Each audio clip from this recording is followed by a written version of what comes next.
Empezamos con la clase del día de hoy. Vamos a ver, eh, ya confirmado todo en cuanto a lo que sería, ¿no? Hola, ¿sí se me escucha bien acá, profesor? Sí, sí, por favor, me dan retorno, no sé si está saliendo la... En cuanto a lo que es, hoy día vemos lo que es jerarquías textuales, repasemos lo que es tema central otra vez, ¿no? Sí, sí, entonces...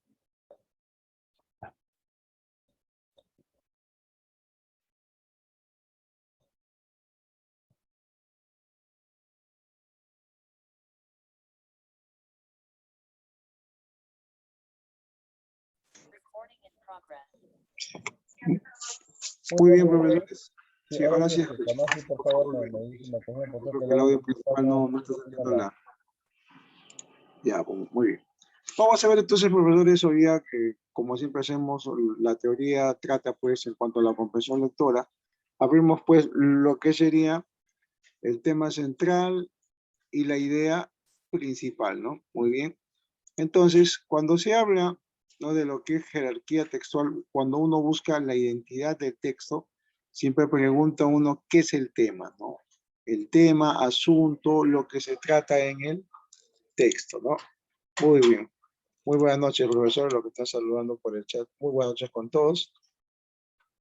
Entonces, hoy día también vamos a ver lo que sería ubicar, ¿no?, estas ideas que son generales, que establecen toda la estructura textual. Y estas a la vez tienen relación, pues, con el mensaje del autor. Todo tema tiene un mensaje. Todo tema trata sobre algo general y que ese algo general va a tener, pues, una especificación. En este caso va a ser el mensaje. A eso nosotros llamamos como idea principal. Entonces, la idea principal, entonces, vamos a trabajar exclusivamente eso.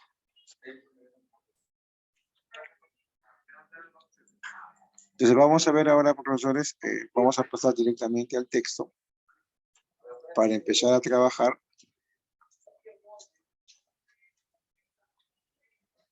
Recuerda que estos textos tienen la característica de ser con el formato del examen, ¿no?, de la evaluación de los docentes, ¿no? Vamos a empezar a leer.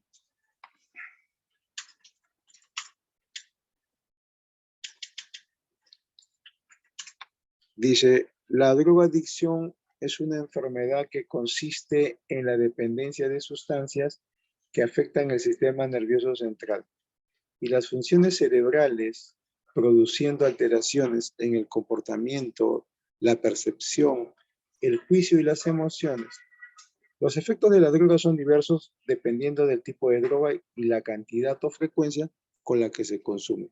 Pueden producir alucinaciones, intensificar o entorpecer los sentidos, provocar sensaciones de euforia o desesperación. Algunas drogas pueden incluso llevar a la locura o a la muerte. La dependencia producida por las drogas puede ser de dos tipos. La dependencia física, el organismo se vuelve necesitado de las drogas. Tal es así que cuando se interrumpe el consumo, sobrevienen fuertes trastornos fisiológicos, lo que se conoce como el síndrome de abstinencia. El otro caso es la dependencia psíquica. Es el estado de euforia que se siente cuando se consume droga y que lleva a buscar nuevamente el consumo para evitar el malestar u obtener placer. El individuo siente una imperiosa necesidad de consumir droga y experimenta un desplome emocional cuando no la consigue. Algunas drogas producen tolerancia, que lleva al drogadicto a consumir mayor cantidad de droga cada vez, puesto que el organismo se adapta al consumo y necesita una mayor cantidad de sustancia para conseguir el mismo efecto.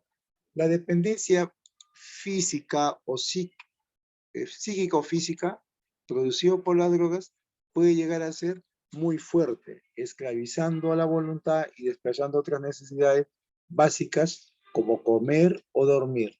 La necesidad de droga es más fuerte. La persona pierde todo concepto de moralidad y hace cosas que de no estar bajo el influjo, dice,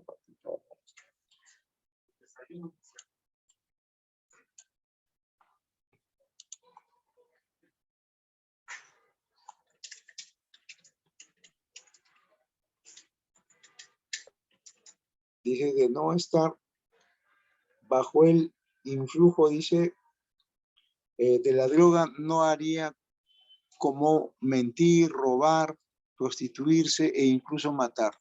La droga se convierte en un centro de la vida del drogadicto, llegando a afectarlos en todos los aspectos, en el trabajo, en las relaciones familiares e interpersonal, en los estudios, etc. Muy bien. Entonces, acá, por ejemplo, estamos viendo, profesores, referente, pues, a lo que sería, ¿de qué está hablando? De la drogadicción, ¿no? Que es una enfermedad y que a la vez y empieza a hablar sobre las manifestaciones que esta tiene, ¿no? La droga, ¿qué es lo que va a producir en la persona, ¿no? Entonces, ese es el tema del texto del día de hoy. Entonces, vamos a ver las preguntas.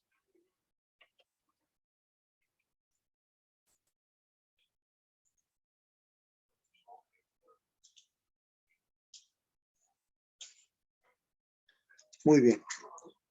Uno dice, medularmente, el autor, ¿no? El autor del texto aborda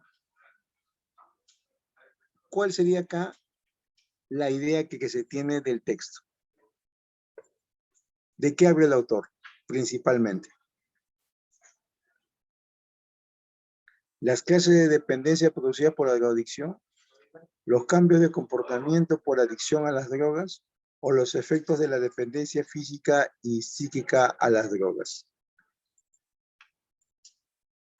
Todo el texto, ¿cuál era la idea? ¿Drogadicción o droga? Empezó como drogadicción, pero después todo el texto se fue fluyendo la idea de droga, de dependencias, hace descripciones, ¿no? Entonces, exclusivamente, ¿cuál sería la idea ¿La C? que el autor hable? ¿Habla sobre lo que sería droga? Sí, ¿no? B, los cambios de comportamiento o los efectos de dependencia física y psíquica.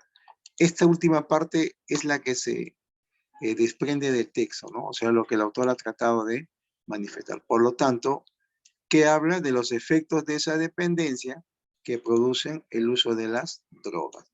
La C sería la respuesta. Muy bien, profesora. Vamos, dos, dice. ¿Cuál es el antónimo contextual de la expresión tiene un desplome emocional, ¿no? Miren, para ver acá, acá está, ¿no? Desplome emocional. Dice, siente una imperiosa necesidad de consumir droga y experimenta un desplome emocional cuando no lo consigue, ¿no? Entonces, si hablamos de eso, estamos diciendo entonces, ¿cuál sería el antónimo de desplome emocional? Lo contrario. ¿Cuál sería tu respuesta?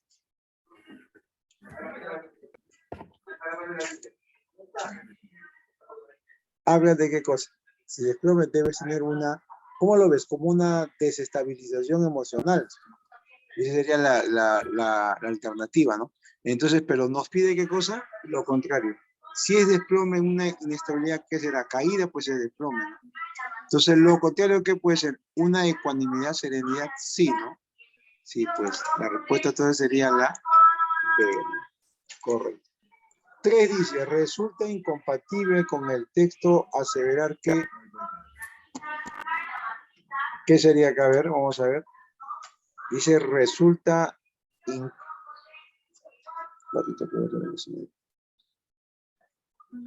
Ya, ahora sí. Entonces dice, resulta compatible acá, no es incompatible. Compatible significa que tiene relación con el texto, ¿no? O sea, que condice de la idea del texto, ¿no? Dice, la drogadicción es un estado patológico que agarra consistencia emocional. Un drogadicto podría solucionar voluntariamente su adicción a las drogas. La adicción a las drogas debe ser afrontada con un tratamiento médico idóneo. Lo que te pide que enunciado guarda correspondencia, por favor, con lo que sería el texto. A ver, ¿qué me dice? Guarda correspondencia con lo que el texto dice.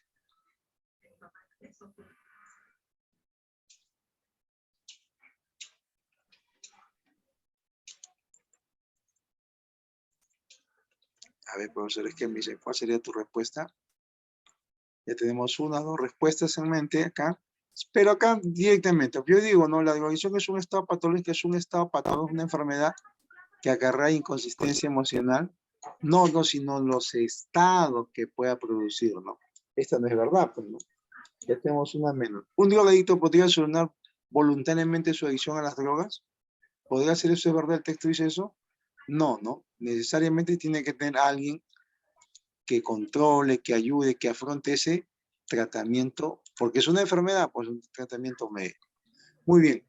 4 dice, del texto se deduce que la drogadicción, esta es deducción ya, profesores, a ver, esto es deducción. ¿Qué podemos deducir?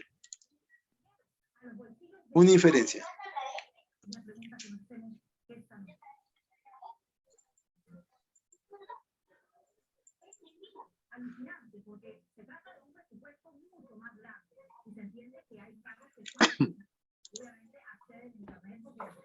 A ver, muy bien.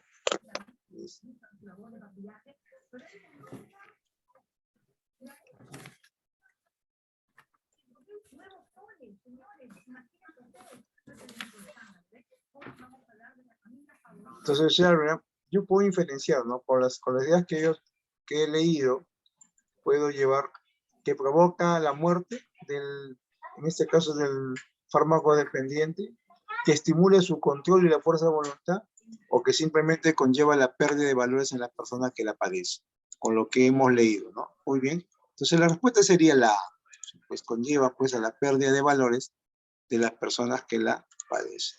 Vamos por la 5, dice, si una persona presenta un cambio brusco de personalidad, cambios rápidos de humor, comportamientos irresponsables, carencia de juicio, depresión y una falta general de interés, probablemente se trataría de un caso de que, miren, nos está dando una idea, de acuerdo con lo que hemos leído, hace una descripción de algo y al final nos pregunta, acá dice una posibilidad, esto también es una inferencia, ¿no? Se trataría de un caso de que adicción a las drogas, síndrome de abstinencia o aislamiento social. Recuerden algo, profesores. Miren, recuerden algo. Todas las preguntas van centradas exclusivamente al tema. ¿De qué estás hablando tú? ¿De qué estás hablando? ¿Cuál es el tema de que habla en el texto? Entonces tienes que girar tu respuesta en base a eso, porque las respuestas son base al tema y en base al mensaje del tema. Entonces, tu respuesta sería, ya, Miss, no se preocupe. De la alternativa 2 fue la B, ecuanimidad, ¿ya? Muy bien, seguimos entonces acá. A ver, profesor, dígame. Tú ves esto, ¿no? Cambio brusco de personalidad, cambio rápido de humor, un comportamiento irresponsable, carencia de juicio, depresión, falta general de interés. Entonces, ¿estos son qué cosas? ¿Manifestaciones de qué? De adicción a las drogas, síndrome de abstinencia o aislamiento social. Ahora yo te pregunto, profe, ¿puede ser aislamiento social? Puede ser una manera que uno puede razonar, ¿no? Pero yo te pregunto, ¿es parte del texto? ¿La idea está en el texto? A ver, ¿usted qué dice? ¿Será parte del texto o no? ¿Aislamiento social? No. ¿Será un síndrome de abstinencia de los que no ya consumen porque ha habido dependencia? No, pues, sino que ya nos está dando una idea de lo que sería una adicción a las drogas. ¿Ves? Profesores, miren, todo está en base a nuestro tema. Si nos salimos del tema, vamos a empezar a comprender otra situación. Por eso se llama, pues, los distractores, ¿no? Que hay en todo texto. ¿Ya? Vamos por el siguiente texto.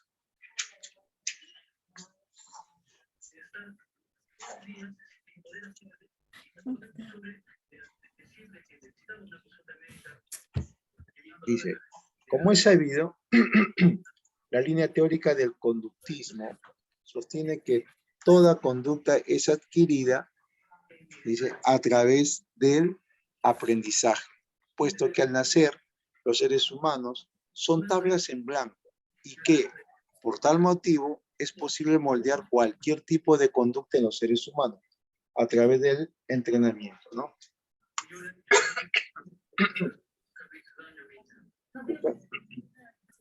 Chomsky critica la posición conductista, puesto que considera que su simplismo no condice con lo que sucede en la realidad.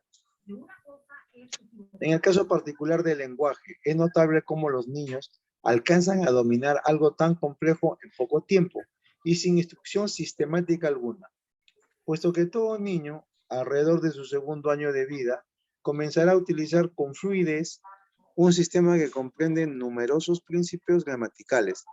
Estos no pudieron ser aprendidos, pues los datos de los que disponen respecto al sistema en sí mismo son claramente insuficientes.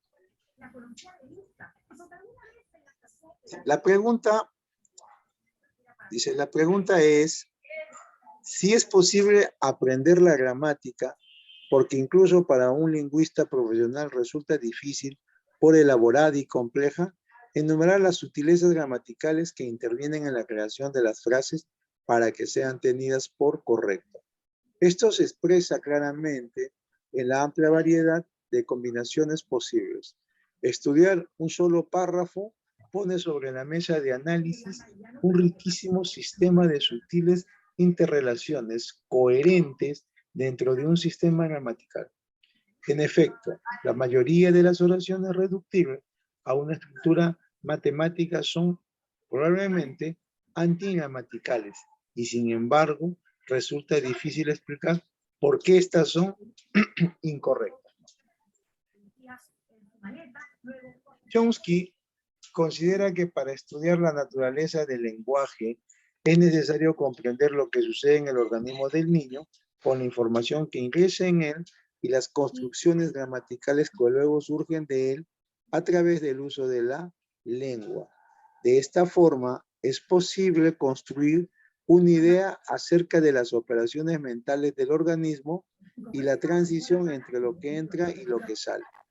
A fin de comprender el tipo de reglas gramaticales que se emplean en oraciones simples, tenemos que proponer estructuras abstractas que carezcan de conexión directa con los hechos físicos que adquieren forma de datos al ingresar y solo pueden ser derivados de ellos mediante operaciones mentales de naturaleza abstracta. Miren cuál es el título de este fragmento, ¿no? Dice, el enfoque innatista del lenguaje. Miren acá con esta idea ya tenemos más o menos de lo que trata el texto, ¿no? O sea, que el lenguaje será algo innato. ¿Quién está manifestando? Chomsky, ¿no? Y Chomsky tiene, pues, ¿no? De la escuela innatista, ¿no? Que dice que las personas ya nacemos con esa facultad, ¿no? De poder utilizar un determinado lenguaje, ¿no? Entonces, eso es lo que habla en todo el texto, que es lo que Chomsky manifiesta, ¿no? Todas las ideas que tiene, ¿no? En base a cómo se puede adquirir la gramática, eso es algo difícil para un lingüista, por ejemplo, y un niño cómo lo puede asimilar. Eso es todo lo que trata este texto. Muy bien, vamos a ver entonces a ver las preguntas. La pregunta dice, 1. Medularmente, el autor del texto presenta, ¿cuál sería su presentación? Una hipótesis sobre el aprendizaje de una lengua natural, un enfoque genético sobre la complejidad de una gramática o una explicación innatista sobre la adquisición del lenguaje. A ver, profesores, ¿cuál sería tu respuesta para esta pregunta? El texto, ¿no? Ya menciona, ¿no? Lo que sería, pues, la corriente de, en este caso, el autor, que es Chomsky, ¿no? Muy bien, profesores. A ver, los demás profesores, vamos dando nuestra respuesta. Hay que participar, en practicar bastante lectura. ¿Y cómo se practica? Interviniendo, sabiendo. Porque si solo observamos, solo trabajamos la mente, la memoria. Y para el aprendizaje nos conviene, pues, hacer como se dice, la construcción de un conocimiento, ¿no? Nuestro saber previo. Sí, muy bien, la respuesta es esa. ¿Sí? Es una explicación innatista sobre cómo se adquiere el lenguaje. ¿Quién lo establece? Chomsky, ¿no? Pone de manifiesto su teoría. Ya. 2 dice, en el texto, la frase tablas en blanco, ¿qué connotas? En esta parte decía, ¿no? El texto dice, mira acá y acá. Manifiesta así, ¿no? Dice que sostiene que toda conducta es adquirida a través del aprendizaje, puesto que al nacer los seres humanos somos tablas en blanco, ¿no? O sea, por lo tanto, podemos de alguna manera entender, ¿no? Ya, entonces, vamos a ver acá. Dice, tablas en blanco, connota entonces una auténtica irracionalidad, falta de experiencia, versatilidad en el aire. ¿Qué significará tablas en blanco? Si se empieza y dice, no, una, pero entonces lo que se está pidiendo acá, manifestando que es una auténtica irracionalidad, o es una falta de experiencia, una versatilidad en el arte. ¿Conlleva eso, profesores? Sí, no, muy bien, profesores, todo lo que están comentando en el chat, muy bien. Así, entonces, tu respuesta, profesores, ¿qué dicen los demás?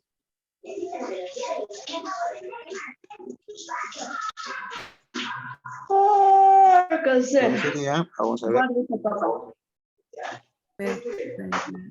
Vamos a aprovechar papito. ¿No vamos a comer comida? A ver, profesores, sus audios, por favorcito, por ahí. Volver a Ya repetir. está. normal. Ya está. Listo.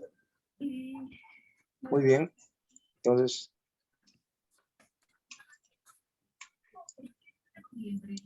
la respuesta entonces cuando habla de tablas en blanco está haciendo mención que hay una falta de experiencia, ¿no? Muy bien, profesores, muy bien. Todo lo que están comentando en el texto. Muy bien. Entonces, vamos a seguir. Dice, resulta compatible, ahora sí es compatible, ¿no? Significa que condice lo que dice el texto, aseverar en base a la postura del autor. ¿Qué podemos de nosotros mencionar en base a la postura del autor? El conductismo plantea bases sólidas para argumentar sobre el origen del lenguaje. La propuesta de Chomsky es consciente en el conocimiento lingüístico. La comunicación entre los padres y los niños es crucial para moldear una gramática. ¿Qué piensas? ¿Cuál de ellos relaciona con lo que el texto manifiesta? Para hacer bromas, ¿verdad?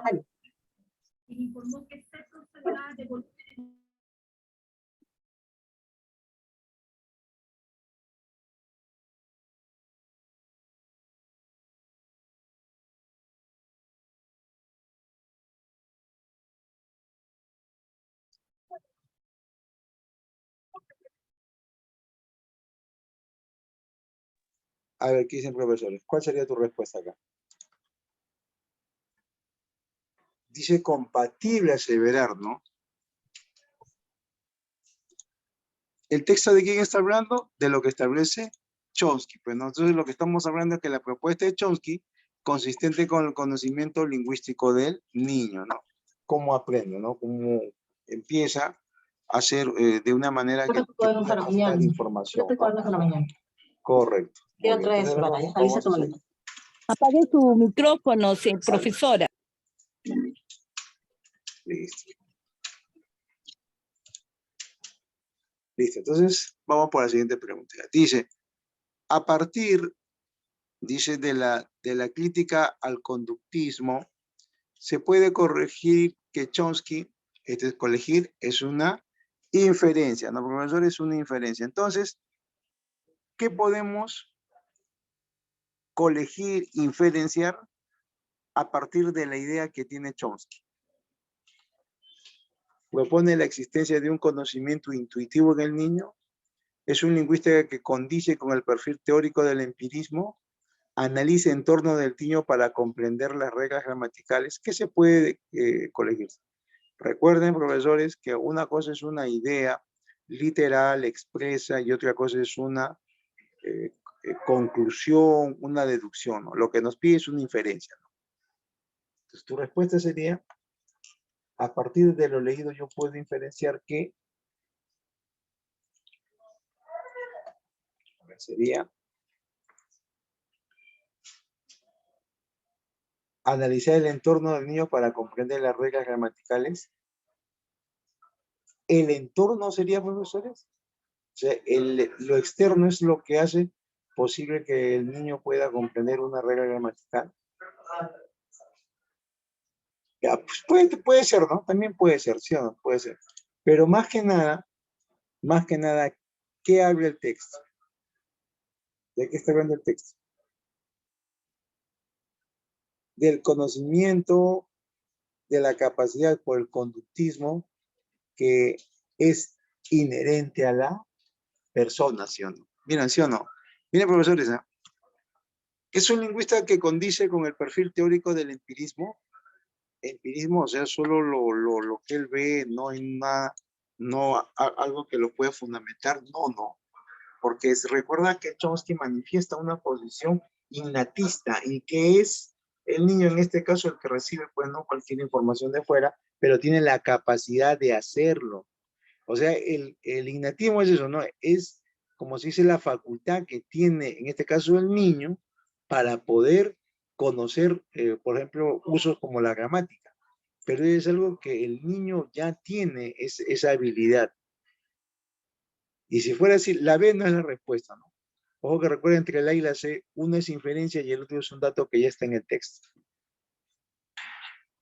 Miren, en la pregunta 4, la A y la C, uno de ellos es una inferencia y el otro es una información literal. Por eso, ¿y qué nos pide la inferencia? ¿Qué nos pide la inferencia? Claro, porque acá la respuesta sería entonces que propone la existencia de un conocimiento intuitivo en el niño, o sea, que el niño ya va a intuir. ¿Por qué va a intuir? Porque tiene esa capacidad o esa habilidad de comprender. Profe, ¿y la sé por qué no? Porque dice que el entorno del niño para comprender las reglas gramaticales. O sea, dice que la crítica del conductismo que Chomsky establece solo analiza el entorno del niño, profesores, no analiza lo que más lo es esa capacidad que tiene el niño para conocer ese entorno. ¿Ya? Parece, ¿no? La C es un buen distractor, pero si te pones a ver, casi la mayor parte es una información literal que está en el texto, ¿me entiendes? En cambio la A no está. Entonces yo intuyo, yo voy a colegir que es porque ese niño tiene la capacidad de entender en este caso, un conocimiento. Muy bien, profesor. 5. Si un lingüista concluyera que el lenguaje es adquirido solo por la experiencia. Miren, si un lingüista concluye, dice, el lenguaje es adquirido solo por la experiencia. Entonces, sería un severo crítico de la línea teórica del conductista. Los argumentos teóricos de Chomsky se verían refrendados o defendería la determinación del entorno social del niño en el lenguaje. A ver, profesor, ¿qué me dice? Si un lingüista concluyera, lo dice, que el lenguaje es adquirido solo por la experiencia. Si alguien dice, concluyo que el lenguaje es adquirido solo por la experiencia. Entonces, ¿qué puedes aseverar tú? ¿Qué puedes concluir? Que los argumentos teóricos de Chomsky se verían refrendados. ¿Sería un severo crítico de la línea teórica del conductista? ¿O simplemente defendería la determinación del entorno social del niño en el lenguaje? ¿No? Directo, ¿no? A ver, ¿qué dicen, profesores? Vamos a ver. ¿Entendemos por la B? ¿Qué dice? ¿Entendemos por la B? ¿Será o no? ¿Será por la B? Si un lingüista concluye, bueno, podría en realidad irse, ¿no? Como dice, ¿no? Con lo que establece Chomsky, ¿no? Chomsky, ¿no? Pero estaría refrendando, oponiéndose, ¿no? Pero esa es una manera también de ver, ¿no? Eso también es una inferencia. Pero directamente, si un lingüista concluye, ¿no?, que el lenguaje es adquirido solo por la experiencia, hablemos solo de esta parte, entonces, ¿qué podemos decir? refrenda directamente a Chomsky, podría ser, no hay hay una contraposición a la teoría de Chomsky, pero más directamente es suponer que este lingüista simplemente determina, pues, ¿no? Defiende esta forma de aprendizaje a través del entorno social. Porque el que hace, a través de adquiere el conocimiento a través de la experiencia. ¿Ves? Esta sería la respuesta. Muy bien, seguimos entonces. Texto número 3. Ya, empezamos entonces. Texto que dice, recientemente en un partido de vóley, una reconocida entrenadora se refirió a una jugadora rival como llama, mientras aconsejaba a sus pupilas. En los estadios se lanzan gritos simiescos contra jugadores de raza negra que provocan risotadas entre los espectadores. Los hinchas rivales se insultan unos a otros con nombres de animales que tienen doble sentido. Los aliancistas son monos, o sea, no humanos. Los universitarios son gallinas, cobardes. Los de cristal son pavos, tontos. A todos estos animales, además, se les puede comer, ¿no? Palabra que en el mundo futbolero tenía una evidente connotación sexual. La práctica de alentar a los tuyos y bajar la moral del rival es parte de toda competencia deportiva, pero esta debe cumplirse dentro de los parámetros de respeto al adversario, y así está regulada por las autoridades deportivas internacionales. Sin embargo, no cumplimos la norma ganados por la obsesión de animalizar al adversario. Sin duda, el clima cultural y moral permisivo a la violencia que predomina entre nosotros facilita expresiones y comportamientos de este tipo. Pero el problema es aún más serio. Caricaturizar a los rivales como animales y no como seres humanos facilita la agresión agresiva física y verbal contra ellos. Los rivales son transformados en seres humanos, degradados, deshumanizados, individuos sin rostro ni derecho a lo que se les puede vapulear, insultar e incluso golpear sin miramiento. En un contexto proclive a la impunidad, resulta relativamente sencillo actuar así contra estos individuos sin tener que enfrentar la justicia. La animalización del rival revela que somos una sociedad racista y que en contextos de tensión y competencia afloran prejuicios y miserias muy arraigadas. No podemos mirar al costado cuando esto sucede, y menos creer que nos tomamos las cosas muy en serio y que todo es una broma, como lamentablemente se escucha con frecuencia. Y es que la definición clásica del hombre como animal racional colisiona con la noción de animalidad, que enfatiza el elemento instintivo y no racional. Es verdad que la historia de la humanidad muestra sus ritos, mitos y leyendas, criaturas que asemejan a ser un animal en forma humana, pero en este caso, en el fútbol o en el voleibol, no se trata de una representación antropomorfa, es decir, de un animal humanizado o que cuenta con dos brazos a ambos lados del tronco, una cabeza sobre este y dos piernas inferiores, asemejándose a una persona. No. En el fútbol se trata de un ser humano degradado de su condición a través de un proceso de animalización. Es decir, un ser humano animalizado. Lo peor es que la animalización de las personas va ganando terreno, incluso entre los políticos, la policía y el periodismo deportivo. De allí que, frente a la violencia en los estadios, leemos con frecuencia que los barristas de los clubes son bestias y animales salvajes que solo entienden a golpes. Justos y pecadores, todos sin diferencia son animalizados. Situación que da pie a que, con frecuencia, la policía golpee e insulte a los hinchas de las tribunas populares en las colas de ingreso al estadio. El espíritu de las bestias parece instalarse entre nosotros y no darnos cuenta. Mira, así siempre tienes que ver acá, por ejemplo, los textos tienen así, ¿no? ¿De qué está hablando? Animalización del rival. Entonces, con esta idea ya tenemos más o menos de qué está hablando todo el texto, ¿sí o no? Ya tienes una idea, ¿no? Que empieza haciendo una referencia de alguien que insulta, luego nos dicen que los nombres de animales para clubes, ¿no? Para clubes deportivos diferentes, Y luego que de alguna manera, como para alentar y bajar la moral del rival, ¿no? En toda competencia, hay pues esas formas de establecer los insultos, pero que tienen una connotación de animalizar al adversario, ¿no? Es la palabra, la idea que se repite en todo el texto, ¿no? Y que hay una moral, dice, permisiva. ¿Qué más dice? Pero dice, ahí aumenta que el problema es aún más serio. ¿Y por qué? Caricaturiza, dice a los rivales como animales. Entonces ya tenemos una idea de lo que hablan los rivales, forma de ser como animales, es el humano degradado, ¿no? ¿Qué más dice?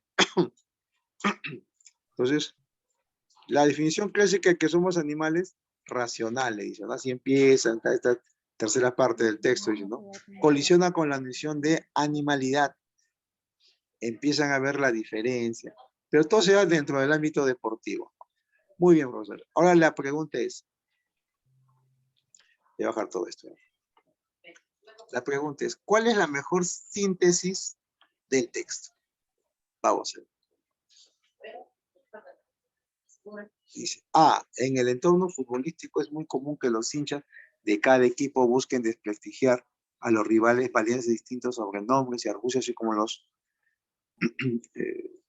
como monos, gallinas, pavos y llamas. B, la sociedad peruana es bastante condescendiente con las conductas antideportivas, como la bestialización del contrincante, lo que puede ser perjudicial para el adecuado desarrollo de una competición.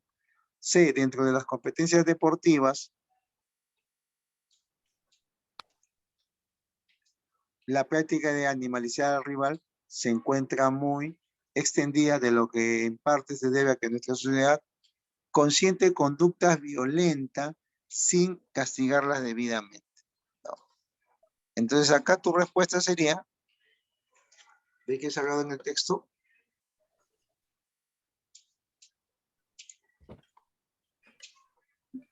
Hemos entendido el texto, ¿no? Profesores, muy bien, claro. Estamos hablando de lo que sería, ¿no?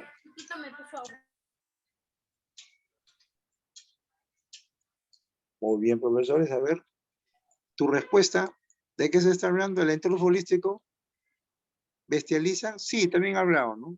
Ya, pero cuando dicen gallinas y pavos, tiene una connotación general, ¿no? Entonces no puede ser la A. En la B, sociedad peruana bastante consciente con las conductas antideportivas que bestializan al contrincante, sí, lo que puede ser perjudicial para el adecuado desarrollo de una competición, o dentro de las competiciones deportivas, la práctica de animalizar al rival se encuentra muy extendida, lo que en parte se debe a nuestra sociedad consciente de conductas violentas y no las castiga. Entonces, muy bien.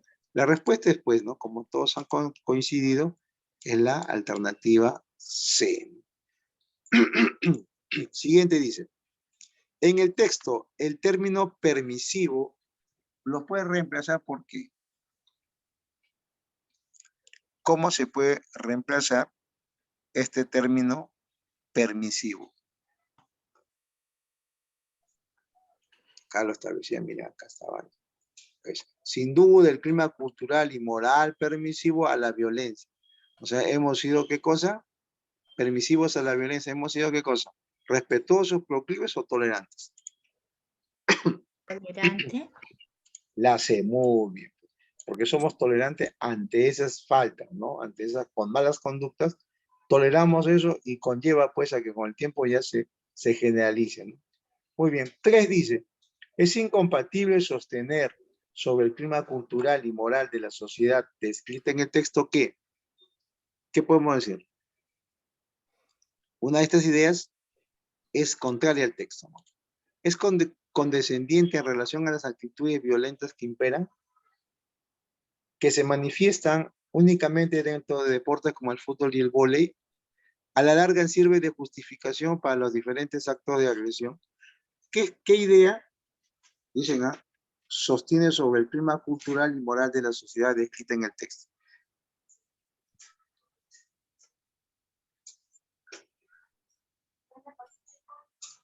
¿Cuál será una idea que no es, como ese, que no se puede decir, que no se puede sostener del texto? En cuanto a lo que hemos visto, nuestra sociedad que habla, ¿no? de lo que se ha desarrollado en el texto, es condescendiente en relación a las actividades violentas que imperan. Sí, ¿no? Eso es verdad, ¿sí o no? No hicimos nada, entonces permitimos, somos permisibles, ¿no? Se manifiesta únicamente dentro del deporte como el fútbol y el vóley, ¿eso es verdad? Vamos a ver, C. A la larga sirve de justificación para los diferentes actos de agresión a través de permitir esta forma de manifestar a una persona, comparándolas con un animal, a la larga va a justificar ¿qué cosa? Actos de agresión, ¿no? Sí, porque se está dando, es una agresión. Entonces, esto es permisible. Entonces, ¿que se manifiesta únicamente dentro del deporte?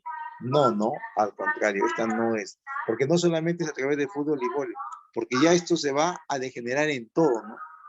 Vamos a degenerar. Disculpe.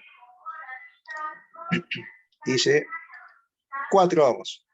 Se infiere del texto que dentro del ámbito de las competiciones deportivas, caracterizar al rival como llama,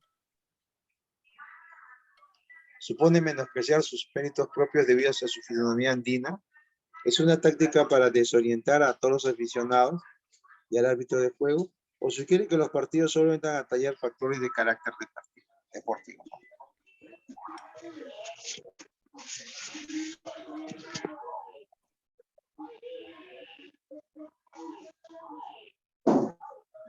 A ver, profesores, ¿cuál sería acá tu respuesta?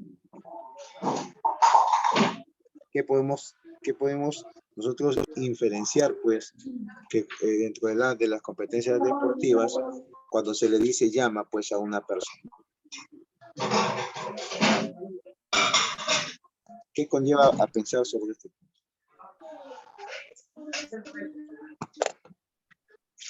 Ese es directo, ¿no, profesores? Cuando... Muy bien, todo lo que están escribiendo, claro. Si alguien le dice dentro de las competencias deportivas, ya, entonces simplemente supone menospreciar sus méritos deportivos de acuerdo a su fisonomía andina. Una llama no te puede ganar, ¿no? Ese es menospreciar pues lo que es, ¿no? Las cualidades, capacidades que tiene en el deporte, solo por alguna otra característica diferente a los otros, ¿no? Muy bien, profesor. 5 dice, si en un acalorado partido entre Alianza Lima y Universitario, los hinchas de ambos equipos los alentaran sin recurrir a la animalización, ¿qué sería? Mira. Vamos a ver, puede ser, vamos a ver, la impunidad habría desaparecido, por completo desaparecerá. Los casos de bestialización ahora solo se inscribirían en el ámbito político, o estaríamos a un buen indicio del avance de la lucha contra el racismo, ¿no? Entonces, la respuesta acá sería, claro, muy bien, estaríamos pues avanzando, ¿no? En contra, ¿no? De los factores que discriminan, que insultan, ¿no? Claro, entonces sería, estaríamos ante un buen indicio del avance del racismo, la lucha del racismo. Muy bien. Vamos por la siguiente. Vamos por la siguiente.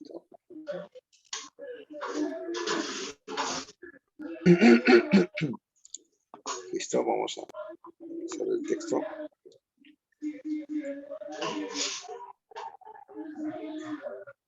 Claro.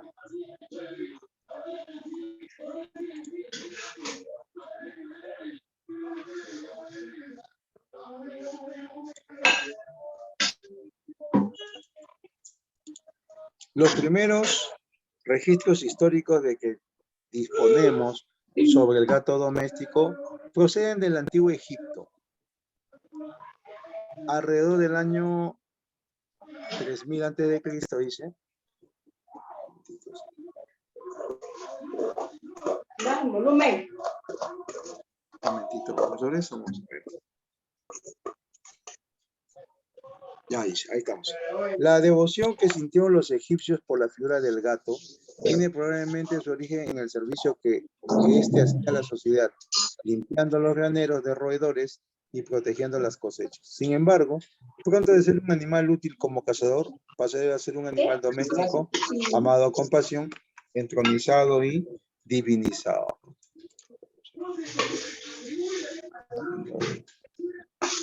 Hay que tener cuidado con su audio para que no se cruce, ¿ya?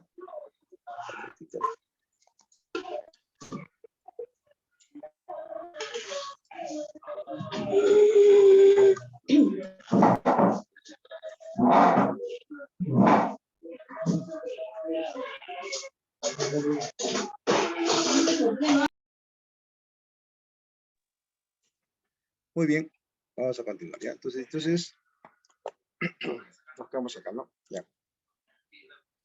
Sin embargo, pronto de ser un animal útil como cazador pasar a ser animal doméstico, amado con pasión, entronizado y divinizado.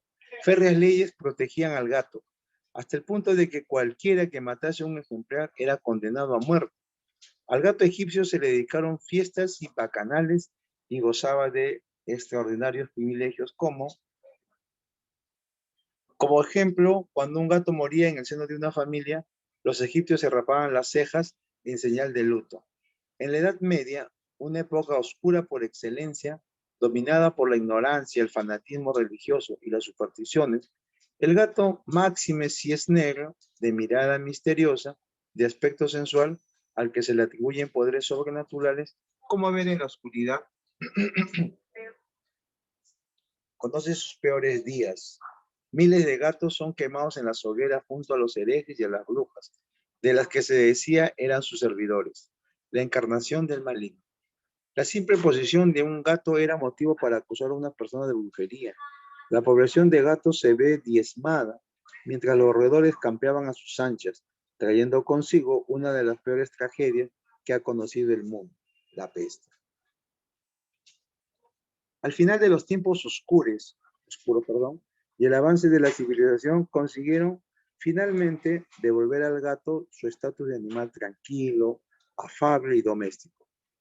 Durante la época de Pasteur y con el descubrimiento de las bacterias, la sociedad, aterrorizada por esos invisibles seres portadores de enfermedades, volvió la mirada hacia el gato.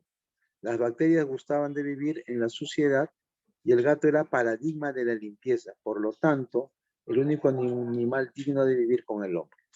A partir de ese momento, la consolidación del gato como figura indispensable en nuestra sociedad solo fue cuestión de tiempo.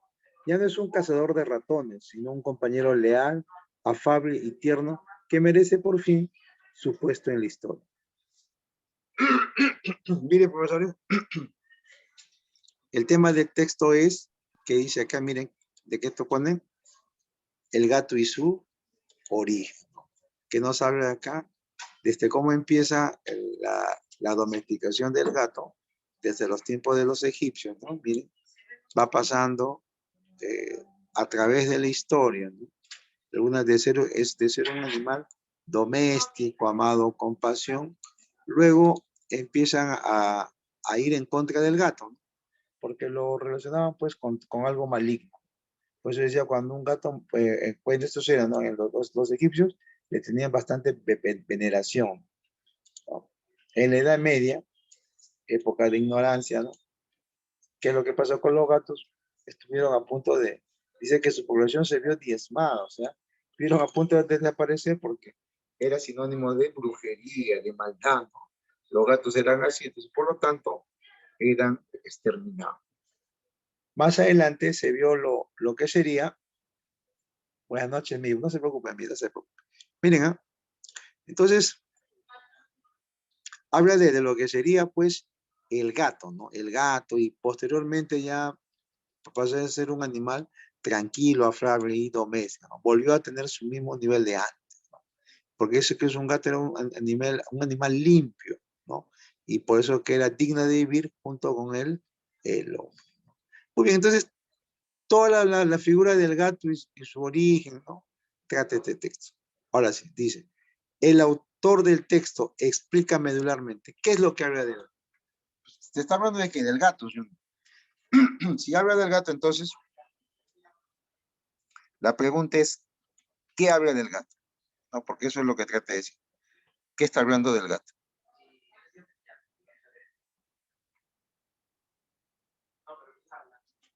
Habla lo que sería, dice, la devoción pagana y medio del gato doméstico, el aprecio humano innegable en la actualidad, la valoración del gato doméstico a través de la historia. ¿Qué habla del gato? Profesores, ¿cuál sería para ti tu respuesta? La C, profesor. Muy Habla el gato y su historia y su origen. Sí, ¿no? Muy bien. Porque lo que está hablando es lo que sería la valoración que tiene del gato doméstico a través de su historia, ¿no? Como dice, como habla de origen, todo lo que se habla del texto. Eso habla el texto. Muy bien, profesores. Vamos por la siguiente pregunta, ¿ya? Dice así. En el texto, el término diezmar, ¿recuerda que decía diezmar? Que los gatos un tiempo diezmaron su población porque los empezaban a exterminar, ¿no? Ese término diezmar puede ser reemplazado por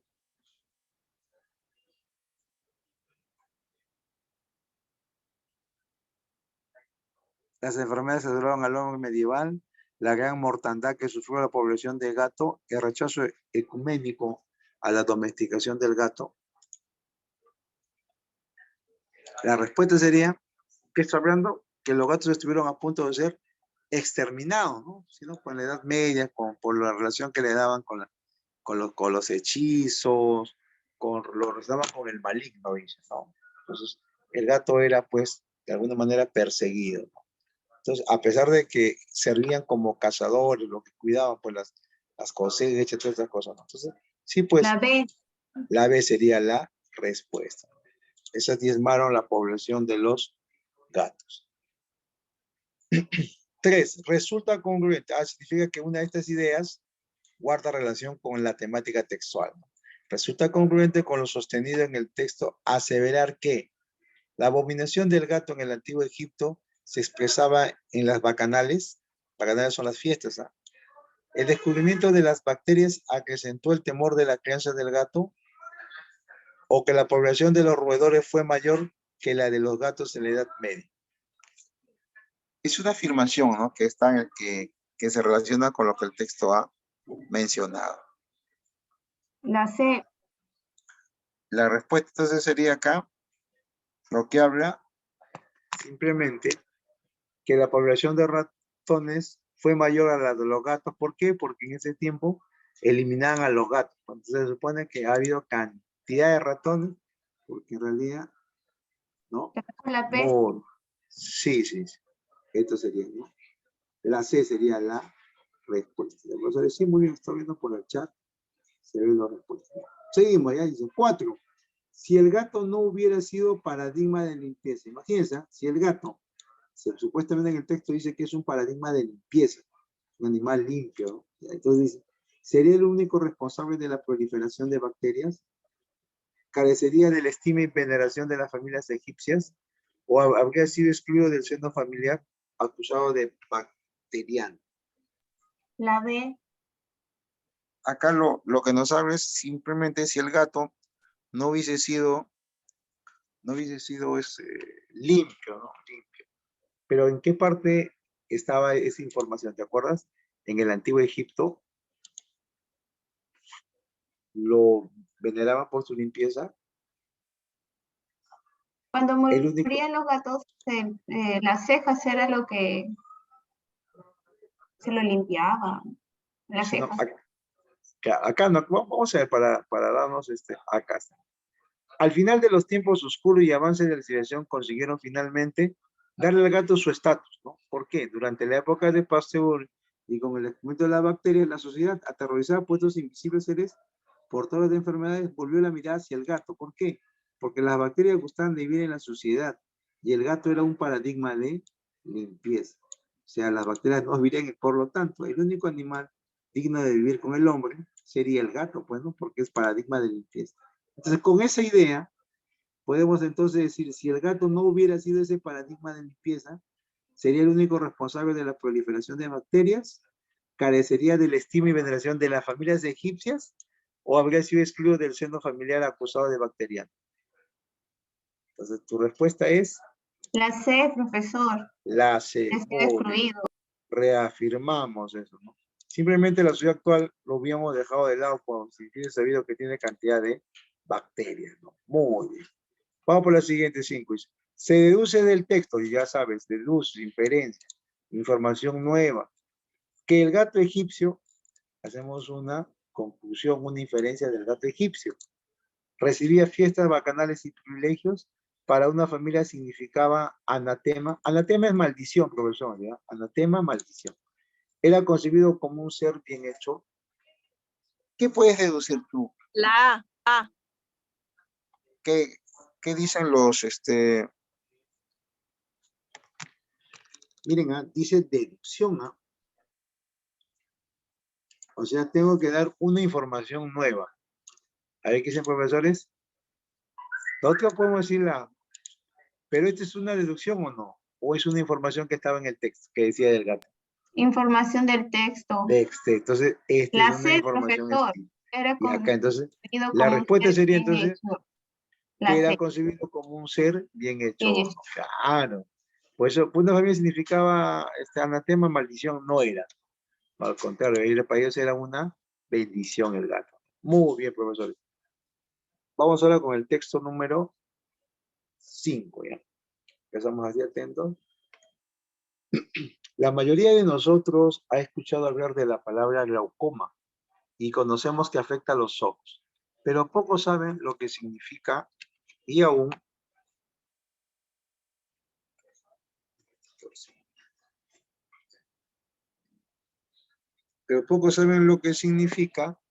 dice, y aún menos las consecuencias irreversibles que acarrean. El glaucoma es una de las causas principales de pérdida de la visión en los Estados Unidos y que afecta aproximadamente unos 3 millones de personas. Expertos calculan que las personas afectadas por glaucoma desconocen que lo padecen porque no hay síntomas en las primeras etapas de la enfermedad. En todo el mundo, el glaucoma afecta cerca de 67 millones de personas. Al glaucoma se le conoce como el enemigo silencioso de la vista, porque a menudo no presenta síntomas hasta que se produce un daño visual permanente. Mientras que si hay tratamientos, actualmente no hay cura y la visión perdida no se puede recuperar. Si no se trata con el tiempo, el glaucoma provoca la ceguera. La palabra glaucoma se utiliza comúnmente haciendo referencia a un único trastorno. En realidad, se trata de un conjunto de trastornos oculares que provocan daños en el nervio óptico, el haz de fibras nerviosas que transporta la información desde el ojo al cerebro, lo que posteriormente causará pérdidas de la visión hasta llegar en última instancia a la ceguera. Cuando el fluido denominado humor acuoso no puede salir del ojo, provoca un aumento en la presión intraocular que daña el nervio óptico, lo cual conduce a una pérdida de la visión. Para poder comprender el modo en que la presión ocular alta interviene en el desarrollo del glaucoma, es importante conocer el funcionamiento del ojo. Básicamente, el ojo produce constantemente un fluido denominado humor acuoso, que contribuye a mantener la presión ocular a un nivel normal y provee de nutrientes a la córnea y al cristalino. El humor acuoso circula dentro de la parte delantera del ojo, cámara anterior, y luego se drena a través de un tejido esponjoso, denominado malla trabecular. Normalmente debe existir un equilibrio entre la cantidad de fluido que se produce y la cantidad que sale del ojo. Si no se logra este equilibrio, entonces aumenta la presión intraocular, ¿no?, en el interior, lo cual daña el nervio óptico y se contribuye al desarrollo del glaucoma. Entonces acá, profesores, ¿cuál es el tema del texto? ¿De qué se está hablando? ¿Cuál es la idea que más se ve en el texto? Glaucoma. Es el glaucoma, la palabra glaucoma. ¿Y qué dice del glaucoma? Que de alguna manera, ¿no?, no Daña la presenta vista. síntomas y a la larga, si no lo tratamos, provoca la ceguera. Eso lo dice el texto, ¿no? Empieza a explicar, y ahí empieza a describir, ¿no?, el nervio óptico, las fibras nerviosas, la información del ojo, la fluidez, el humor acuoso, que también es otra de las ideas que se repite. Y empieza a describir cada una de ellas, ¿no? Y Y al final todo provoca, ¿qué cosa? Que la ceguera. Pues. Muy bien, ahora sí. Para ti, ¿cuál es el mejor resumen del texto?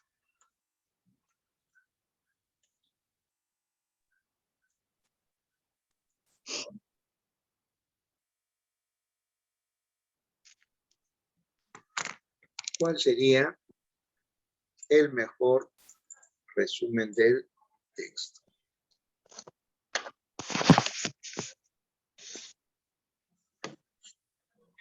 El glaucoma es la pérdida de la visión permanente a causa de la que la presión ocular ha sido alta porque el nervio óptico ha sido dañado.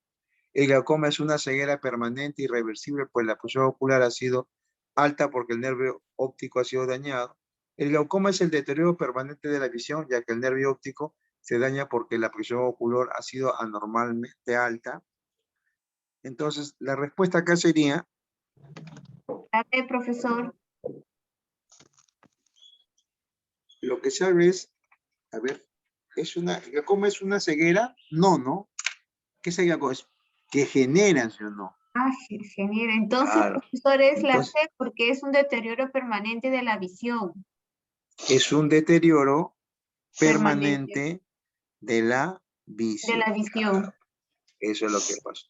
Porque el glaucoma es la pérdida de la visión, no, sino el glaucoma produce, degenera, ¿no? Y con el tiempo uno queda ciego.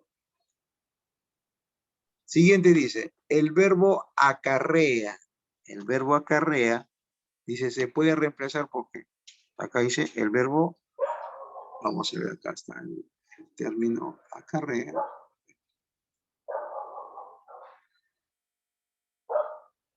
Volvemos. Ya vamos a ver. Entonces, acarrea significa el que va de alguna manera acá. Perfecto, acá está. Dice, y aún menos las consecuencias irreversibles que acarrea. Este acarrea puede ser reemplazado por ¿qué? Provoca, Provoca. cabeza o persuade. Provoca, De alguna profesor. manera provoca, ¿no? Genera algo, provoca. Provoca. Así es. 3 dice, es incompatible con el texto, muy bien todo lo que están contando, profesores. Es incompatible con el texto aseverar que el glaucoma, ¿cuál de estos no es verdad? Ocasiona un daño irreversible a la vista, tiene un periodo prodrómico de cefalea o es un conjunto de trastornos oculares. ¿Cuál no es verdad? La B, profesor.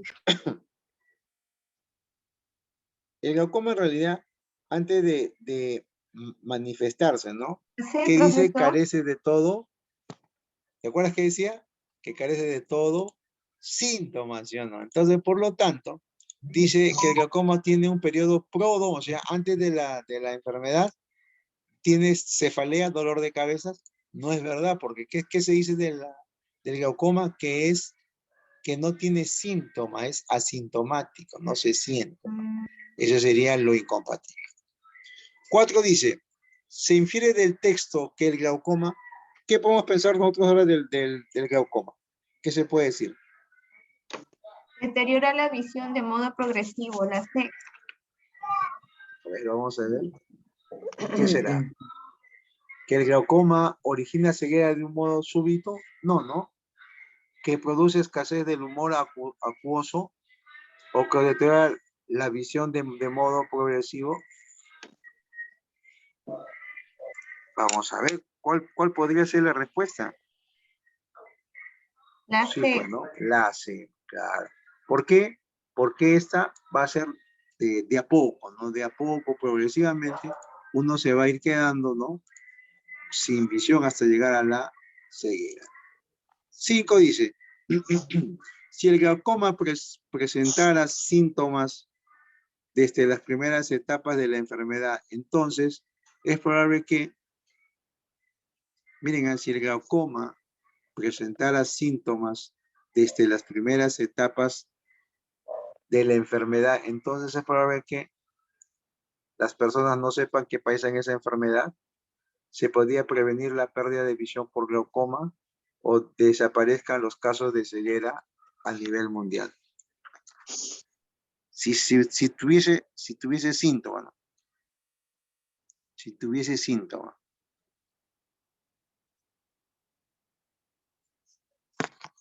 ¿Qué pasaría? La B, profesor. Ya hubiese síntomas, entonces, ¿qué hubiésemos? Porque hubiesen hecho, todo el mundo hubiesen hecho alguna prevención. Se podría prevenir la pérdida de la visión, ¿no? Por glaucoma. Pero esto ya solo se ve ya cuando está avanzado. Correcto, profesor. Muy bien. Profesor, pero en el texto también indica de Ya. que de todas maneras se pierde la visión. Entonces, ¿cuál sería la Sí, respuesta? no, pero siempre y cuando, ¿qué hubiese pasado si tuviese síntomas de las primeras etapas? Entonces, de alguna manera se tendría algún procedimiento, medicaran para evitar, pues, lo que sería la pérdida de la visión por glaucoma. Se puede prevenir la pérdida de visión. No, no se puede prevenir el glaucoma, solamente se controla, pero no se puede prevenir. En sus etapas iniciales, quizás sí, profesora. En el texto no dice que se previene. ¿Lee usted ese párrafo, el antepenúltimo? No dice. No, Se Miss, pero, controla. no, sí está bien, pero ¿qué dice la pregunta, Miss? ¿Qué dice la pregunta? Dice si el glaucoma presentara síntomas. O sea, esta es una suposición. Esto se llama extrapolación. Mire, Ahí profesor, está. la Esta. extrapolación significa, o sea, el texto nos dice ideas, ¿no? Como usted ha manifestado, es así, ¿no? Que no se puede hacer esto, que el glaucoma te da y al final llega a una ceguera, ¿no? Del aumento. Pero acá se pone una suposición que el texto no lo menciona. Esta es una inferencia, extrapolación, donde nos da un nuevo supuesto. ¿Qué pasaría si ese glaucoma presentara síntomas desde sus inicios? Entonces, es posiblemente que de alguna manera busquemos algún medio para, en todo caso, disminuir, ¿no? Disminuir o en todo caso, tratar de que minimizar los efectos del glaucoma. Entonces, ¿qué hacemos? Podríamos prevenir, ¿no? La pérdida de la visión por glaucoma. Dice, podría, se Claro, podría según la prevenir. pregunta. Ajá. Claro, sí. Ahí se puede, profesor, después se llama extrapolación. Sí, eso se llama extrapolación. Muy bien, profesor, está bien. Toda pregunta es muy buena, porque a veces cuando hacemos un texto tenemos varias preguntas, ¿no? Entonces, obviamos a veces uno, obviamos a veces otro. Entonces, la idea es esclarecer todos los puntos, ¿ya? Muy bien, profesora.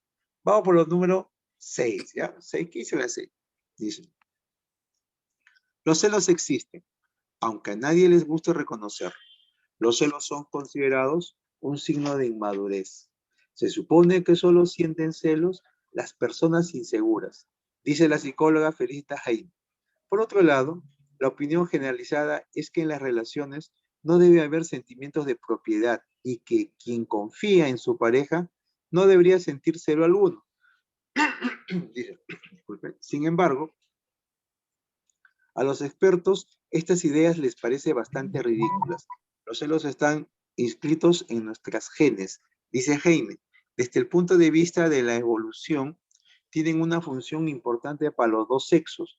Los hombres cuidan la fidelidad sexual de sus mujeres para estar seguros, al menos en parte, de que sus descendientes en los que invierten su energía sean realmente sus hijos. A las mujeres, en tanto, les interesa que sus parejas no se diviertan con otras mujeres y no las dejen solas con su hijo en común. Por eso, según Heine, cierto grado de celos es completamente normal. Para el psicoterapeuta Wolfgang Kluger, el nudo central de los celos es el temor a la que la relación se vea amenazada. La idea es que uno es el único para la pareja. Los celos surgen cuando este pacto no se cumple. Por eso, los celos no son algo que deba reprimirse. Para Kluger, los celos ligeros son incluso una declaración de amor y demuestran que el otro es importante para uno.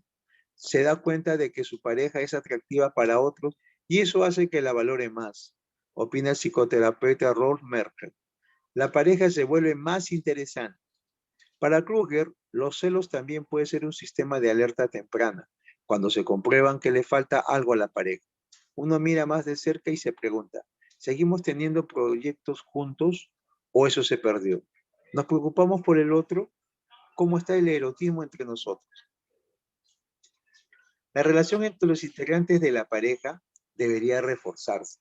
También ayuda a la introspección siempre que hay un nosotros, hay un yo.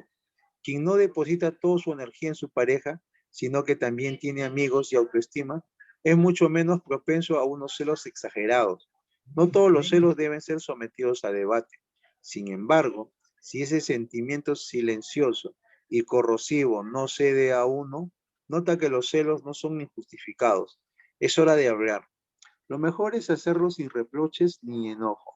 Cuando se trata de celos injustificados, una conversación abierta puede detener la avalancha antes que uno se enrede en malos pensamientos. Explica Heine, cuando los celos son justificados, se puede desentrañar de a dos qué hace que la pareja mire al costado, ¿no? Muy bien, este es un tema muy común, ¿no? Y ha sido muy explícito, ¿no? El tema, ya saben, ¿no? ¿De qué está hablando? De los De los celos. De los Los celos, celos. profesor. Celos, que se dice que son considerados para algunos algo inmadurez. inmadurez. Hay una psicóloga que dice, empieza a explicar, ¿no? La inseguridad que presentan los celos, pero hay una opinión también generalizada, que simplemente que también no debemos tener sentimiento de propiedad. ¿Por qué el hombre y la mujer cela? Porque de alguna manera no quiere perder, ¿no? Ya sea para el hombre, la fidelidad, ¿no? La fidelidad sexual, ¿no? Busca el hombre. La mujer también busca lo que sería, que no, también, igual también, ¿no? Que no tenga también otra diversión con otras mujeres, ¿no? Y que lo vaya a dejar con sus hijos nada más, ¿no? ¿Qué más dice? Que la idea es que uno no es el único para la pareja. Pero también otro psicoterapeuta dice que a veces es bueno, ¿no? Porque de alguna manera los celos representan aquí quizás una declaración de amor, ¿no? Y que es una muestra que uno está pendiente o considera importante a su pareja, ¿no? Pero hay también otras alternativas, ¿no? Que hablan sobre relación de la pareja, de la introspección que pueden haber, siempre hay un nosotros, hay un yo. Entonces siempre tenemos que tener que ese sentimiento silencioso no ceda, ¿no? O sea, que no sea más los celos, ¿no? Muy bien, esa es la idea del texto. Ahora la pregunta dice, ¿cuál es el tema central del texto? ¿De qué se está hablando en el texto?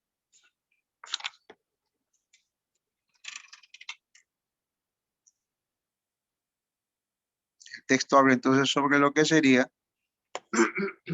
El tema es son los celos, ¿no? Sí, no, profesor, los celos. Celos está acá, celos está acá. ¿Qué más? Y acá estará, ¿no? A los celosos extremos. Este ya no sería, ¿te das cuenta, no? Habla de los celos, no habla de los extremos. Entonces, por lo tanto, esta la eliminamos. Tu respuesta sería. Profesor, la B. La B. La respuesta es la naturaleza de la ocurrencia de celos en la pareja. Por eso, profesora, yo les digo, identifica tú el tema y en base a eso desarrollas tu comprensión, ¿ya? Muy bien, profesor. La respuesta sería la B. No te olvides que acá habla, por la D, profesor, habla de celosos, no habla de los celos, ¿ya? 2. La palabra nudo en el texto se puede reemplazar por qué. No, acá, a ver, ¿cuál sería ahí? La palabra nudo. Vamos a ver qué dice acá en el texto. Dice acá. Acá te dice. Mire, para el psicoterapeuta Wolfgang Kruger, el nudo central de los celos es el temor a que la relación se vea amenazada. Este nudo central puede ser reemplazado por qué? Por enlace, lazo o razón. ¿Cuál es el nudo principal? Razón. Ese sería el motivo, ¿no? El motivo principal sería entonces, mire, profesores, nudo y lazo son sinónimos. Enlace, lazo son sinónimos de nudo, ¿no? Que trata en su real acepción. Pero acá la connotación de la palabra nudo significa que viene a ser el motivo por el cual, ¿no?, el hombre en este caso siente celo, ¿no? O sea, ese nudo sería la razón. La razón. Ya está. 3 dice, resulta incompatible con el texto, incompatible con el desarrollo textual, afirmar que para los especialistas resulta razonable. ¿Cuál es razonable? Es incompatible. Plantear que los celos nos alertan acerca de las carencias como pareja. Asumir que los celos son manifestaciones de una personalidad insegura, o que abordar los celos cuando no existe una razón seria que lo justifique. ¿Cuál no es real?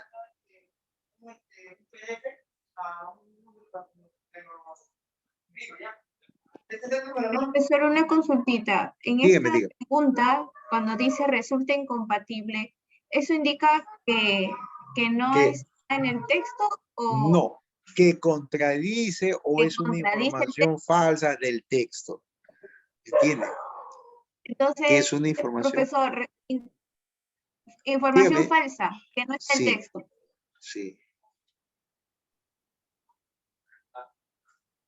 Los investigadores que han manifestado en el texto.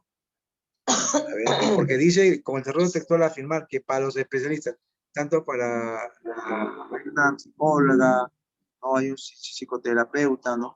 Dice, sería incompatible pensar que ellos pensaran así.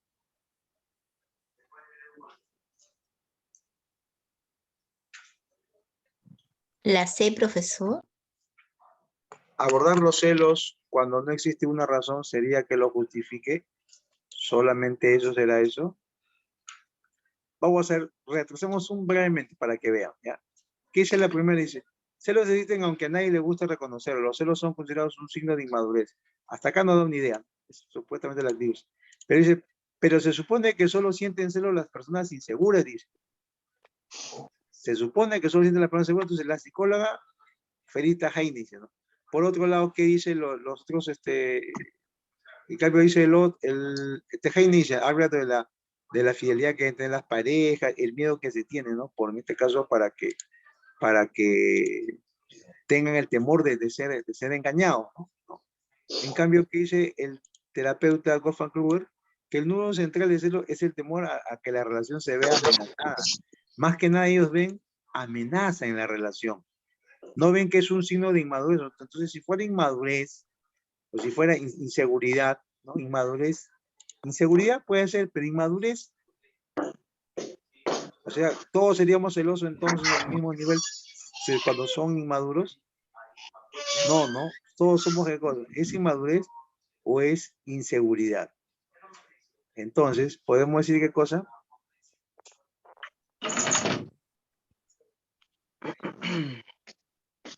¿Cuál no es incompatible con lo que establecen los autores?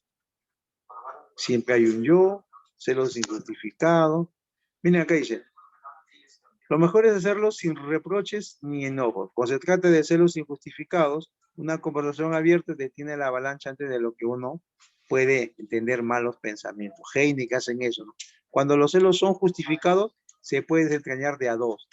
Igual relación. Entonces, lo que en realidad los tres, o sea, porque acá no nos piden, profesores, dice los especialistas. Resulta razonable, ¿qué cosa? Abordar los celos cuando existe una razón seria que lo justifiques, eso sí es verdad. El texto, la última parte lo dice. Plantear que los celos nos alertan acerca de las carencias como pareja, sí, ¿no? Puede haber algún descuido, ¿no? Y de alguna manera, los celos, de alguna manera, pueden dar a entender lo que nosotros quizás no entregamos a la pareja. Entonces, es una carencia que... Entonces, pero asumir que los celos son manifestaciones de una personalidad insegura, no, pues, no hay una cosa. Si bien hay una manifestación de personalidad de parte de Heine, pero no de los otros especialistas, ¿no? Hay un psicólogo, hay un psicoterapeuta. La B sería la idea. 4 dice, es posible deducir del texto, miren, deducción, otra vez inferencia, que las personas celosas evidencian una inmadurez que los vuelve vulnerables ante la interacción de sus parejas con otras personas, son proclives a desarrollar cuadros crónicos de dependencia de sus parejas debido a diferencias en la niñez, pueden en casos normales de ocurrencia objetivizar las razones que desatan los celos conversados. ¿Qué puedes sacar? Es deducción, ¿ah? Este es por deducción, ¿qué puedes hacer?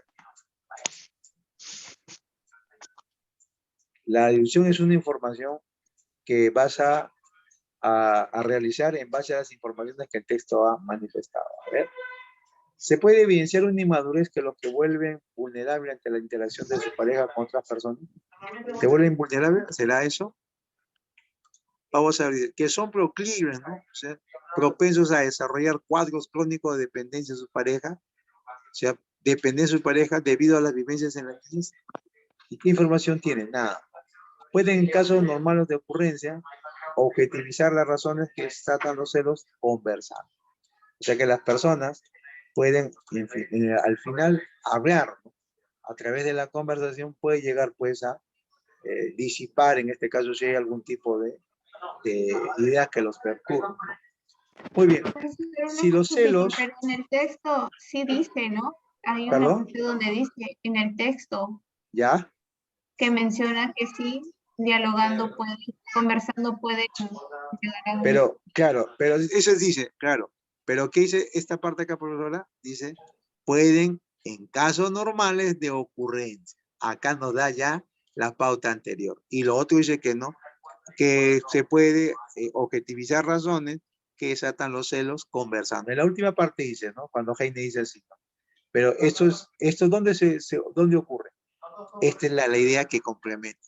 Pueden, en casos normales de ocurrencia, a través de la conversación, llegar pues a un entendimiento, ¿no? Esclarecimiento más que nada, ¿no? Dilucida las dudas.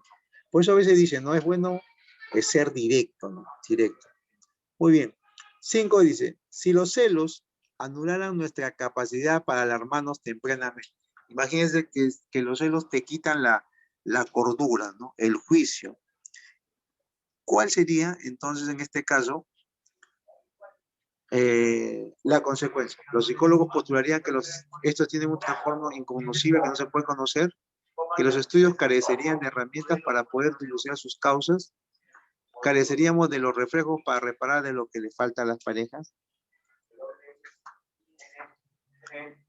Entonces acá, si no podríamos nosotros, si los celos anularían esa capacidad que tenemos para entender, ¿no? Tempranamente, o sea, ¿qué está pasando, no? ¿Qué ocurre? Entonces, tempranamente veríamos, ¿no? Entonces, si los celos anularían esa capacidad de ver, porque uno sabe, ¿no? Hasta qué momento está dejando de lado algo, o alguien, ¿no? O no dándole importancia a su pareja. Entonces, si los celos que uno tiene nos enceguecen, ¿no? Nos quitan esa capacidad. Entonces, los psicólogos postularían que estos tienen un trasfondo inconocible que no se conoce, que los estudiosos carecerían de herramientas para poder dilucidar sus causas, o que simplemente Profesor, careceríamos de los reflejos para reparar. A ver, ¿cuál sería tu respuesta? la C. Muy bien, profesor. A ver qué dicen los demás profesores en la sala. Profesores, quiero leer sus comentarios. A ver, muy bien. Muy bien, profesora. Claro, la idea es que simplemente careceríamos de los reflejos para reparar qué es lo que falta a la pareja, ¿no? A veces ocurren esas ideas y no sabemos cómo actuar, entonces no nos reparamos. A veces solo uno puede acusar, ¿no? Pero nunca se pone a ver si realmente él es el que ocasionó el problema. Muy bien. Vamos con nuestro último texto, dice. Todo empezó la tarde en que un grupo de blanquiñosos jugábamos con una pelota en la plaza Bolognesi. Era la época de las vacaciones escolares y los muchachos que vivíamos en los chalets vecinos, hombres y mujeres, nos reuníamos allí para hacer algo con esas interminables tardes de verano. Roberto iba también a la plaza. A pesar de estudiar en un colegio fiscal y no vivir en un chalet, sino en el último callejón que quedaba en el barrio, iba a ver jugar a las muchachas y a ser saludado por algún blanquito que lo había visto crecer en esas calles y sabía que era el hijo de la lavandera. La vida se encargó de enseñarle que si quería triunfar en una ciudad colonial, más valía saltar las etapas intermedias y ser antes que un blanquillo de acá, un gringo de allá, ¿no? A pesar de ser Sambo y de llamarse López, quería parecerse cada vez menos a un zaguero de Alianza Lima y cada vez más a un rubio de Filadelfia. Toda su tarea en los años que lo conocí consistió en deslopizarse y desambarse, ¿no? Desambarse, ¿no? Desambarse, o sea, ya, lo más pronto posible y en americanizarse antes que le cayera el huaico y lo convertiría para siempre, digamos, en un portero de banco o en un chofer de colectivo. Tuvo que empezar por matar al peruano que había en él y por coger algo de cada gringo que conoció. Con el botín se compuso una nueva persona, un ser hecho de retazos que no era ni un sambo ni gringo, el resultado de un cruce contra natura, algo que su vehemencia hizo derivar. Para su desgracia, de sueño rosado a pesadilla infernal. Pero no nos anticipemos, precisemos que se llamaba Roberto, que años después se le conoció por Bobby, pero que en los últimos documentos oficiales figura con el nombre de Bob. Es en su ascensión vertiginosa hacia la nada, fue perdiendo en cada etapa una sílaba de su nombre. Muy bien. ¿De qué trata acá el texto, profesores? ¿De quién está hablando? En sí habla de un niño, ¿no? De un niño llamado Roberto. Roberto, que de la ascendencia que por andar con... Del complejo, con de personas gente que sean así. complejada, que dice a Claro, los blancos laquiñosos. así es. Porque miren el título de la obra de Ramón Rivero. ¿Cómo se llama? Alienación. Él trataba de representar algo que no era y trataba de llegar hasta ese extremo, ¿no? Y conforme fue pasando el tiempo, se fue, por eso acá dice, ¿no? Él se apellidaba, dice, no, López, era Sambo, ¿no? Y que con el tiempo trató de quitarse el ser Sambo y el ser el apellido, ¿no? Y quiso ser un rubio de Filadelfia, ¿no? ¿Y qué más dice? Tuvo que empezar por matar al peruano que había en él, ¿no? ¿Qué más? Y por coger algo de cada gringo, no conoció. Entonces, de alguna manera buscaba eso, ¿no? Buscaba, dice, no era ni uno ni el otro. Era un cruce, ¿no? Contra natura, dice, ¿no? Algo que su vehemencia hizo derivar, para su desgracia, dice, en sueño rosado, pesadilla infernal. Pero dice, pero no nos anticipemos, de ser Roberto, se le conoció por Bobby, en inglés, ¿no?